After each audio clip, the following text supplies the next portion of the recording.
नमस्कार बच्चों, कैसे हैं आप सब। आशा करती हूँ आप सभी अच्छे होंगे, स्वस्थ होंगे, खुश होंगे और अपनी पढ़ाई भी अच्छे से कर रहे होंगे। तो जैसा कि आप सभी जानते हैं, मैं हूँ आपकी हिंदी की अध्यापिका और मैं स्वागत करती हूँ आप सभी का आईसीटी वर्चुअल क्लासरूम में। और आज हम यहाँ पर एकत्रित हुए हैं पढ़ने के लिए क्लास 9th की हिंदी। क्लास 9th की हिंदी में हमने अपना लास्ट जो हमारा सेशन था उसमें हमने अपने इस न्यू सेशन की शुरुआत कर ली है, यानी कि क्लास 9th में जो हमने हिंदी में यहाँ पर पढ़ना है उसके बारे में मैंने आपको डिस्कस किया था कि हमारी यहाँ पर 2 पाठ्य पुस्तिकाएं हैं हमारी लिटरेचर की, जिसमें है क्षितिज भाग 1 और कृतिका भाग 1 और साथ ही हमारे व्याकरण का जो पोर्शन है। तो व्याकरण में हमने स्टार्टिंग में यहाँ पर भाषा और भाषा से संबंधित जो उसके 3 अंग है, वर्ण विचार, शब्द विचार और वाक्य विचार, जिसमें से हमने वर्ण विचार को यहाँ पर क्लियर कर लिया है।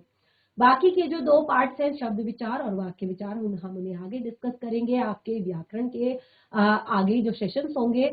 आज हम स्टार्ट कर रहे हैं यहाँ पर आपकी क्षितिज पाठ्य पुस्तिका के काव्य गद्य खंड से जो पहला चैप्टर है, मुंशी प्रेमचंद्र जी द्वारा लिखा गया 2 बैलों की कथा। बहुत ही सुंदर आपका ये चैप्टर है, बहुत ही प्यारा ये चैप्टर है।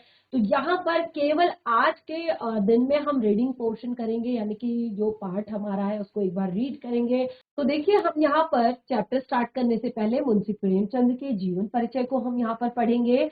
तो यहाँ पर जैसे कि जो ये आपकी बुक है, ये पूरी बुक जिसमें आपका गद्य खंड और काव्य खंड दोनों है, ये गद्य खंड से जुड़ा हुआ चैप्टर है 2 बैलों की कथा। बहुत ही सुंदर ये हमारा चैप्टर है और इसके जो लेखक है प्रेमचंद्र जी हैं और प्रेमचंद्र जी का जीवन परिचय आपकी बुक में दिया गया है। तो एक बार रीडिंग इसकी कर लेते हैं। प्रेमचंद्र जी का जन्म सन 1880 1880 में बनारस के लमही गांव में हुआ था। देखिए, ये चीज मैं आपको हर बार कहती हूँ, बार बार कहती हूँ कि जब भी आप चैप्टर पढ़ते हैं, पाठ को पढ़ना जब स्टार्ट करते हैं, अगर आप गद्य खंड पढ़ रहे हैं तो आपको उसमें पाठ और पाठ के लेखक का नाम, और अगर आप काव्य खंड पढ़ रहे हैं तो कवि और कविता का नाम, ये दोनों चीजें आपने याद करनी है पाठ के साथ साथ। क्योंकि अभी तक आप क्लास 9th में आ चुके हैं और अब अभी तक भी आपने देखा होगा छोटी बच्चों की क्लासेस में भी आता है कि इस कविता के रचयिता कौन है, इन्होंने ये इस कविता को किसने लिखा है, नाम लिखने के लिए आता है। इस पाठ के लेखक कौन है। तो बड़ी क्लासेस में तो फिर ये काफी महत्व रखता है, आपने अभी तक कितना पढ़ा है, कितना समझा है, उसके लिए। तो ये ध्यान रखिए, 2 बैलों की कथा जो आपका पहला गद्य खंड का पाठ है उसको लिखा है प्रेमचंद्र जी द्वारा और इनका जन्म 1880 बनारस के लमही गांव में हुआ था। उनका मूल नाम धनपत राय था। प्रेमचंद जी का मूल नाम धनपत राय था और प्रेमचंद्र का बचपन अभावों में बीता। काफी ज्यादा आप देखेंगे प्रेमचंद्र के फटे जूते, आगे आपको एक चैप्टर भी आएगा आगे की क्लासेस में, तो उसमें आपको प्रेमचंद्र जी का असली जो जीवन है, कैसे उन्होंने अपना जीवन व्यतीत किया है। एक तो वो थे ही साधारण व्यक्ति थे, काफी उनकी जो सोच थी, वो कहते थे कि इंसान जो है अपने पहनावे से नहीं पहचाना जाता, अपने कपड़ों से, अपने जूतों से नहीं पहचाना जाता, इंसान पहचाना जाता है अपने व्यक्तित्व से। तो उनका जो बचपन था वो काफी अभावों में बीता। देखिए, शुरुआत में शायद इसीलिए ही उनको ये आदत भी पड़ी और शिक्षा बीए तक ही उनकी हो पाई। देखिए, इतने सारे अभावों के बावजूद उन्होंने अपनी शिक्षा बीए तक कंप्लीट की और उसके बाद उन्होंने शिक्षा विभाग में नौकरी भी की। परंतु असहयोग आंदोलन में सक्रिय भाग लेने से सरकारी नौकरी से त्याग पत्र दे दिया। देखिए, उन्होंने शिक्षा विभाग में नौकरी ज्वाइन कर ली थी, लेकिन असहयोग आंदोलन में उन्होंने हिस्सा लिया और उसी के कारण उन्हें इस सरकारी नौकरी से त्याग पत्र देना पड़ा। और अब वो लेखन कार्य के प्रति पूरी तरह समर्पित हो गए, क्योंकि उस टाइम पे हमारे देश में एक तरह से काफी ज्यादा जो अलग से एक, देखिए, क्रांतियां तो चल रही थी काफी अंग्रेजों के खिलाफ, काफी अलग अलग तरह से लोग अपने अपने तरीके से उनसे लड़ रहे थे, देश से बाहर खदेड़ने की बात कर रहे थे। और इसी क्रम में बहुत सारे लेखक बहुत सारे कवि, बहुत सारी कवयित्रियां, बहुत सारे एक तरह से पत्रकार, निबंधकार, सब अपने अपने तरीके से लिख रहे थे, लेखन कर रहे थे। तो एक तरह से वो भी अपना सहयोग दे रहे थे देश के आंदोलनों में। तो उन्होंने पूरी तरह से लेखन कार्य में समर्पित हो गए जब से उन्होंने नौकरी से त्यागपत्र दिया। और 1936 में इस महान कथाकार का देहांत हो गया। और उनकी कुछ प्रमुख रचनाएं हैं जो आपको नोट डाउन करनी ही करनी है। देखिए, इतना तो आप जरूर याद कर ले। और रचनाएं भी, जैसे सबसे पहले उनकी कहानियां जो है मानसरोवर के 8 भागों में संकलित है, यानी कि जो मानसरोवर उनका पूरा कहानी संग्रह है, इसके 8 भागों में उनकी जो टोटल सारी कहानियां हैं वो संग्रहित है। सेवा सदन, प्रेमाश्रम, रंगभूमि, कायाकल्प, निर्मला, गबन, कर्मभूमि, गोदान उनके प्रमुख उपन्यास हैं। तो ये कुछ उनके प्रमुख उपन्यास हैं। सेवा सदन, प्रेमाश्रम, रंगभूमि, कायाकल्प, निर्मला, गबन, कर्मभूमि। और हंस, जागरण, माधुरी आदि पत्रिकाओं का भी संपादन किया। कथा साहित्य के अतिरिक्त प्रेमचंद्र ने निबंध भी लिखे हैं, अन्य प्रकार के गद्य लेख भी प्रचुर मात्रा में लिखे हैं। प्रेमचंद्र को साहित्य को सामाजिक परिवर्तन का सशक्त माध्यम मानते हैं, यानी कि प्रेमचंद्र ने साहित्य में एक सशक्त परिवर्तन को लेकर आए। और यही सशक्त परिवर्तन का जो माध्यम है ये प्रेमचंद्र को ही माना जाता है, क्योंकि उनकी जो ज्यादातर जो कथाएं हैं उन कथाओं में जो किसानों की और मजदूरों की दयनीय स्थिति, दलितों का शोषण, समाज में स्त्री की दुर्दशा और स्वाधीनता आंदोलन आदि रचनाओं के मूल विषय हैं। तो काफी अच्छे अच्छे विषय इन्होंने उस टाइम पे लिए अपनी कथाओं में। तो सबसे पहले जो था, किसान और मजदूरों की जो दयनीय स्थिति उस टाइम पे थी, दलितों का शोषण जो हो रहा था, समाज में स्त्रियों की जो दुर्दशा थी, और स्वाधीनता आंदोलन जो देश में चल रहे थे, वो उनके प्रमुख विषय थे उस टाइम पे लिखने के लिए। तो प्रेमचंद्र का जो कथा साहित्य है का जो संसार है वो बहुत ही ज्यादा व्यापक है, बहुत बड़ा है। तो देखिए, ये आप यहाँ पर पढ़ सकते हैं, सारी चीजें समझ सकते हैं। अब देखिए, ये जो इन्होंने 2 बैलों की कथा लिखी है, इसमें प्रेमचंद्र ने कृषक समाज, जो एक कृषक समाज है, जैसे मैंने आपको अभी भी बताया कि उन्होंने अपनी जो कथाएं है उसमें ज्यादातर लिखा है किसानों के बारे में, मजदूरों के बारे में, स्त्री की दुर्दशा के बारे में, स्वाधीनता के बारे में।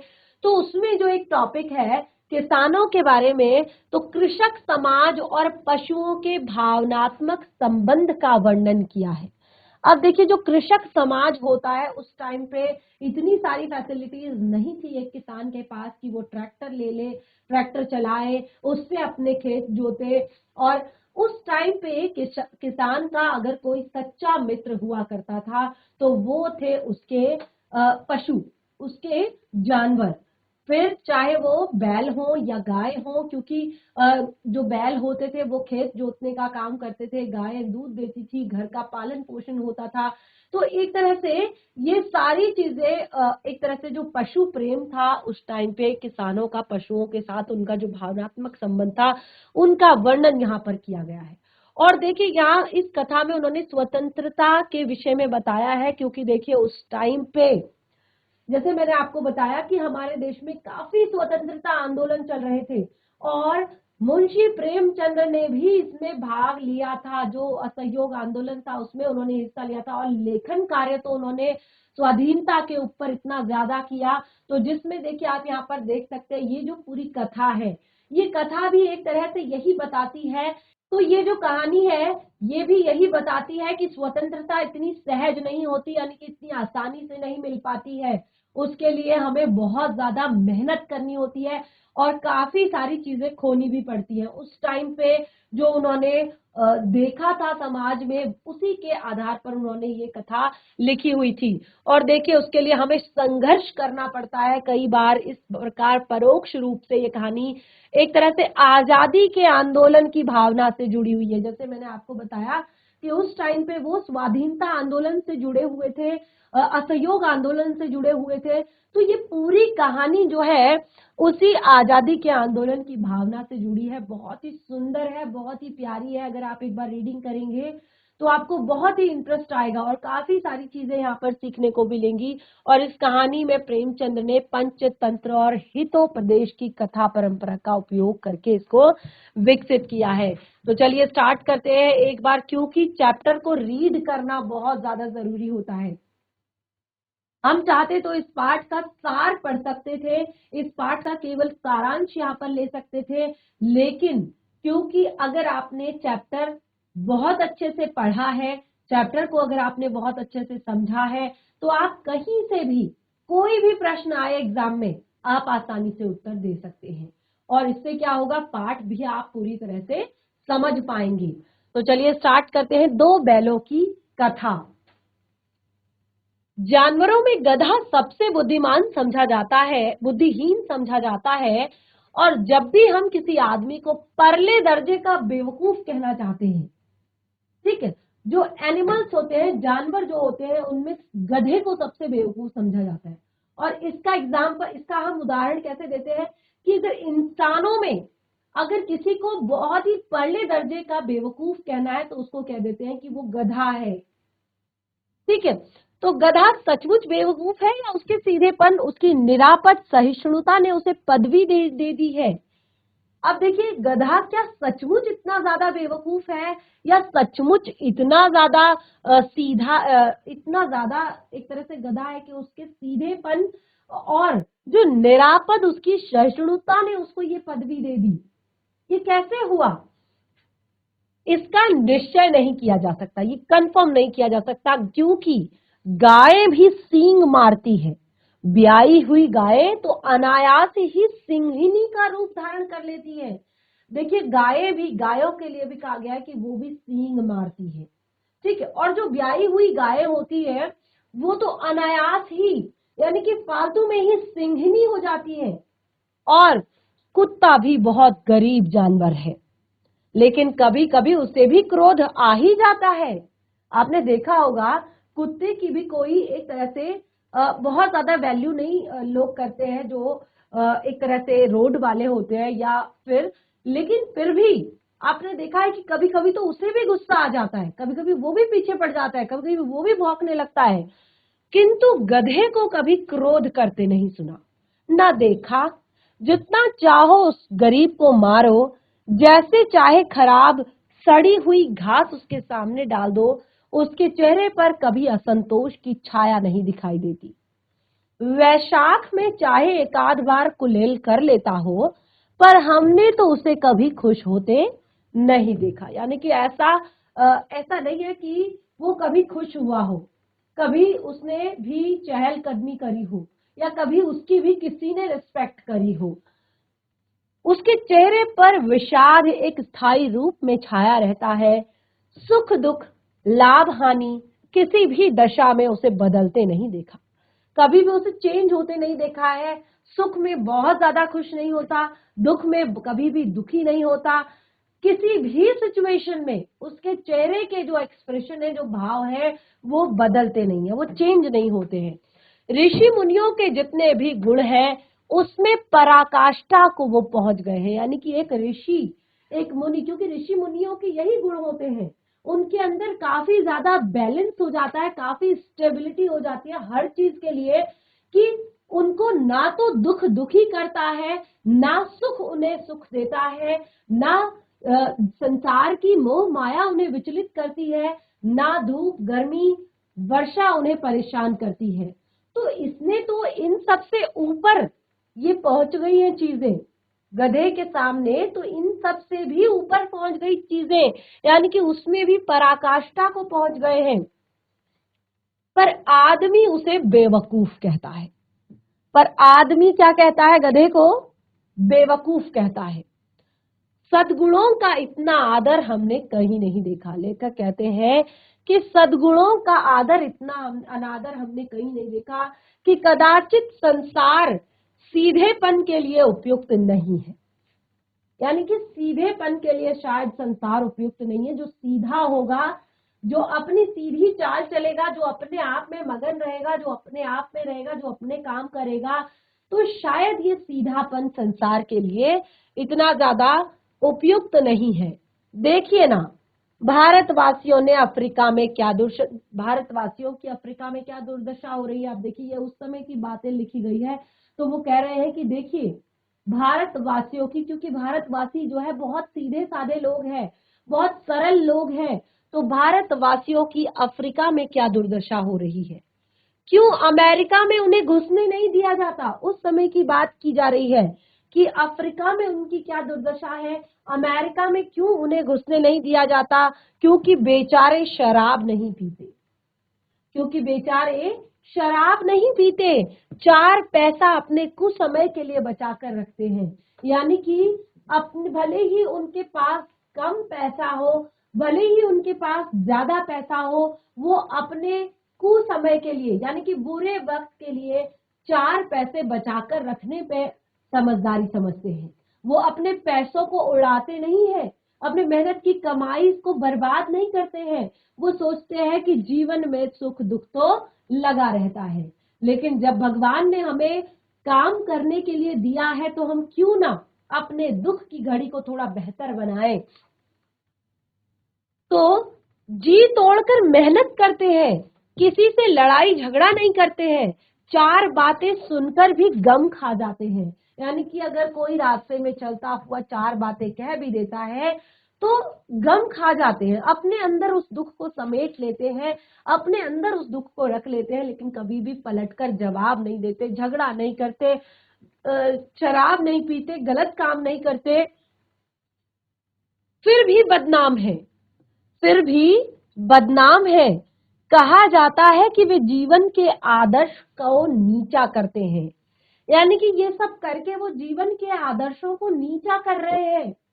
ऐसा करके, यानी कि आपने देखा होगा जो इंसान आज के टाइम की भी, ये तो अफ्रीका या अमेरिका की बात थी, अब ये सब भारत में भी होने लगा है। समय चेंज हो रहा है, काफी सारी चीजें बदल रही हैं। अब जो इंसान समाज में बैठता नहीं है, लोगों से ज्यादा फालतू बातचीत नहीं करता है, थोड़ा सा कमाता है उसमें भी 4 पैसे बचा कर रखता है, शराब नहीं पीता है, लड़ाई झगड़ा नहीं करता है, और अपने पैसे को बेफजूल खर्च नहीं करता है, उस आदमी को बदनाम किया जाता है। उसको कहा जाता है कि ये जीवन के आदर्श नहीं समझता, इसको पता नहीं है कि जीवन को कैसे जीना है, इसको पता नहीं है कि जीवन में एक तरह से हमें हर चीज का आनंद लेना चाहिए। तो इस तरह से कहकर उसको बदनाम किया जाता है।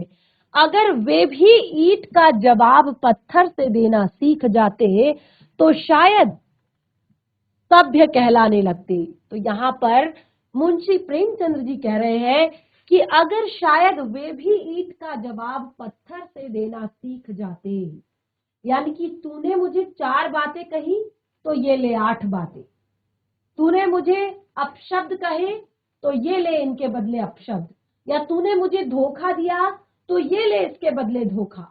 तो अगर शायद वो भी इस तरह से करने लग जाते तो शायद सभ्य कहलाते। जापान की मिसाल सामने है, लेखक कहते हैं जापान की एक मिसाल सामने रखी है, एक ही विजय ने उसे संसार की सभ्य जातियों में गण्य बना दिया। यानी कि उसने दूसरे देश पर हमला किया और विजय प्राप्त की, और इसी विजय ने उसे संसार के बाकी देशों में गण्य बना दिया। अब वो गिना जाने लगा, क्योंकि लोग उसकी ताकत पहचानते थे, लोग उसके हमले के बारे में जानते थे कि वो कैसे हमला करता है, लोग उससे डरने लगे थे। अब संसार में वो गण्य होने लगा, अब लोग उसकी रिस्पेक्ट करने लगे, संसार के लोग। तो इस तरह से ये एक बहुत बड़ी मिसाल है कि जो गलत करेगा वो आगे जाएगा, और जो सही करेगा उसे दबा दिया जाएगा, जो सीधा साधा होगा उसे दबा दिया जाएगा। तो यहाँ पर अब देखिए, जो लेखक है वो आगे कहते हैं, लेकिन गधे का एक और छोटा भाई भी है। अब देखिए, सीधेपन और सरलता की मूर्ति है गधा, लेकिन उसका भी एक छोटा भाई है, उससे कम ही गधा है, यानी कि गधे से थोड़ा कम गधा है, यानी कि बहुत ज्यादा सीधा नहीं है, बहुत ज्यादा एक तरह से चतुर चालाक नहीं है, लेकिन शायद कभी गुस्सा आ जाता है, तो उससे कम ही गधा है, और वह है बैल। सुना होगा ना आपने, बैल बुद्धि कह देते हैं कभी कभी ऐसे, कभी कहते हैं गधा है ये तो, कभी कहते हैं बैल बुद्धि है ये तो उसको कहा गया है कि गधे का छोटा भाई है, उससे कम ही गधा है, और वो है बैल, और जिसके अर्थ में हम गधे का ही प्रयोग करते हैं। यानी कि अगर बैल का अर्थ निकाला जाए इस बात का, तो मतलब मीनिंग गधा ही होगा, यानी कि बेवकूफ ही होगा। कुछ उसी से मिलते जुलते अर्थ में है, बछिया के ताऊ का भी प्रयोग करते हैं, यानी कि उसको हम बछिया के ताऊ भी कहते हैं। कुछ लोग बैल को शायद बेवकूफों में सर्वश्रेष्ठ कहेंगे, क्योंकि देखिए मैंने बताया आपको कि किस तरह से कहा जाता है, ये तो बैल बुद्धि है, ठीक है, यानी कि बेवकूफों में सर्वश्रेष्ठ। मगर हमारा विचार ऐसा नहीं है। लेखक कहते हैं कि हमारा विचार ऐसा नहीं है, क्योंकि बैल जो है वो कभी कभी मारता भी है, और आपने कभी कभी अड़ियल बैल भी देखने को मिले होंगे। आपने देखा होगा कुछ ऐसे बैल होते जो अड़ जाते हैं, बिल्कुल गुस्से में आ जाते हैं, ताबड़तोड़ कर देते हैं, कुछ भी करते हैं, भाग जाते हैं, ठीक है। तो बिल्कुल कभी कभी अड़ियल बैल देखने में भी आता है, और कई रीतियों से अपना वो असंतोष प्रकट करता है। ऐसा नहीं है कि वो गुस्सा नहीं दिखाता, अलग अलग चीजें करता है। कभी किसी को सींग मार देता है, कभी अपने खुरों से जमीन खोदने लगता है, कभी किसी के पीछे पड़ जाता है, कभी किसी को अपनी पूंछ से मार देता है। तो इस तरह से वो अलग अलग रीतियों में अपना असंतोष प्रकट कर ही देता है। तो अतएव उसका स्थान गधे से नीचा है, यानी कि इसीलिए उसको गधे से थोड़ा सा नीचा स्थान मिला है, यानी कि प्रॉपर उसको गधा नहीं कहा, गधे से थोड़ा नीचा स्थान दिया है। झूरी कांची के बैलों, दोनों बैलों के नाम थे हीरा और मोती। झूरी कांची था और उसके दो बैल थे, और उन दोनों बैलों के नाम थे हीरा और मोती। दोनों पछाई जात के थे, देखने में सुंदर थे, काम में चौकस थे, डील में ऊंचे थे, और बहुत दिनों से साथ साथ रहते थे। दोनों में भाईचारा भी हो गया था। झूरी कांची जो था उसके दो बैल थे, काफी अच्छे थे, काफी एक तरह से दोनों देखने में भी सुंदर थे, काम में भी चौकस थे, डील में भी, यानी कि शरीर की जो कद काठी थी काफी हट्टे कट्टे थे, और बहुत दिनों से वो दोनों साथ में रहते थे। तो दोनों में भाईचारा हो गया था, यानी कि दोनों आपस में साथ में खाना खाते थे, साथ में पानी पीते थे, साथ में बाहर जाते थे। इस तरह से दोनों आमने सामने या आसपास बैठकर एक दूसरे से मूक भाषा में विचार विनिमय करते थे। दोनों आपस में साथ साथ बैठे रहते थे, और अपनी मूक भाषा में आपस में दोनों विचार विमर्श करते रहते थे, बातें करते रहते थे, और विचार विनिमय करते रहते थे, विचारों का आदान प्रदान करते रहते थे। एक दूसरे की मन की बात कैसे समझते थे, हम कह नहीं सकते कि एक जो है वो दूसरे के मन की बात को कैसे समझ जाता था, ये हम नहीं कह सकते, क्योंकि उनकी अपनी एक भाषा है जिसमें वो एक दूसरे से बात करते हैं, एक दूसरे के भावों को समझते हैं। तो इस तरह से एक दूसरे के मन की बात को वो कैसे समझ सकते थे, हम नहीं कह सकते। अवश्य ही उनमें कोई एक गुप्त शक्ति थी जिसे जीवों में श्रेष्ठता का दावा करने वाला मनुष्य वंचित है। तो जरूर उनमें कोई ऐसी शक्ति रही होगी जिससे वो दोनों एक दूसरे के भावों को समझते हैं, एक दूसरे की फीलिंग्स को समझते हैं, एक दूसरे के विचारों को समझते हैं, और जिसमें अपने आप को मनुष्यों में या अपने आप को जीवों में श्रेष्ठ, यानी कि संसार में जितने भी जीव हैं उन सब में श्रेष्ठ कहलाने वाला मनुष्य वंचित है। यानी कि उसके पास ये शक्तियां नहीं है कि वो मूक भाषा में दूसरे की बात को समझ सके, ठीक है। तो इस तरह से दोनों एक दूसरे को चाट कर, सूंघ कर अपना प्रेम प्रकट करते थे। यानी कि कब जब साथ में बैठे रहते थे तो कभी एक दूसरे को चाटना, कभी एक दूसरे को सूंघना, तो इसी तरह से दोनों अपने जो प्रेम है एक दूसरे के प्रति उसको प्रकट करते थे। कभी कभी सींगे भी मिला लिया करते थे दोनों, विग्रह के नाते से नहीं, यानी कि झगड़ा करने के नाते से नहीं, विनोद, प्रेम के भाव से, प्रेम के भाव से, आत्मीयता के भाव से। जैसे दोस्तों में घनिष्ठता होते ही धोल धप्पा होने लगता है, यानी कि आपने देखा होगा कि जो ज्यादा दोस्त पक्के होते हैं ना, वो जब आपस में मिलते हैं तो वो हैंडशेक नहीं करते, वो क्या करते हैं, एक दूसरे को मारते हैं, वैसे वो अपना प्रेम प्रकट करते हैं। जो एक तरह से आपके जस्ट फ्रेंड्स होते हैं, उनसे अगर आप मिलते हैं तो आप क्या करते हैं, हैंडशेक करते हैं, हाथ मिलाते हैं, और कैसा है भाई, ठीक है।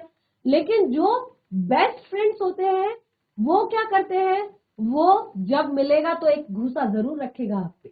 तो बिल्कुल यही होता है कि वो लोग क्या करते थे, सींगे भी लड़ाते थे, आत्मीयता से, प्रेम से, विनोद के भाव से। और इसके बिना दोस्ती कुछ फुसफुसी और हल्की सी रहती है। अगर दोस्तों में इस तरह की बातें ना हो, घुसम घुसी ना हो, और एक दूसरे की पिटाई ना हो, तो इस तरह की दोस्ती जो है थोड़ी सी फुसफुसी सी रहती है, यानी कि बेस्ट नहीं होती, जस्ट होती है।